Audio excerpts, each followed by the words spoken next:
Scenario: if the EU were to expand its trade agreements, it would become the geoeconomic center of the planet.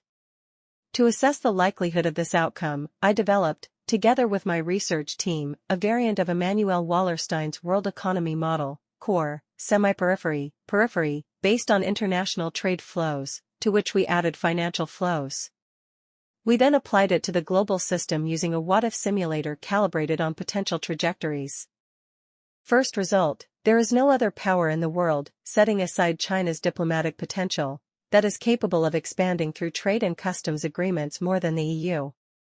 Second, all European nations would benefit economically, with greater gains for export-led economies such as Germany and Italy, balanced by stronger overall growth within the European system.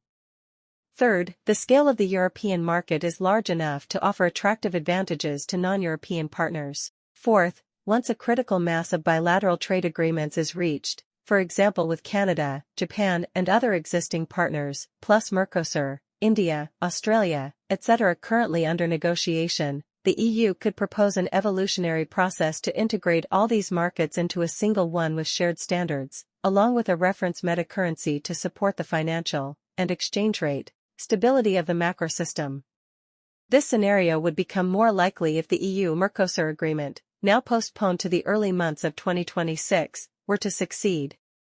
The agreement is crucial because of the economic and regulatory asymmetry between the EU and Brazil, Argentina, Uruguay, and Paraguay. Integration despite these differences, even with safeguards for certain economic sectors, particularly agriculture, would represent a methodological innovation for future European outreach, such as toward India, probably more cooperation than conflict, because the relationship would be between one strong actor and another, a condition that typically leads Washington to negotiate compromises. Incidentally, it is worth recalling why Canada and Japan chose to sign agreements with the EU when the first Trump administration pressured them by reshaping NAFTA to Ottawa's disadvantage and abandoning the TPP, already signed, at Tokyo's expense.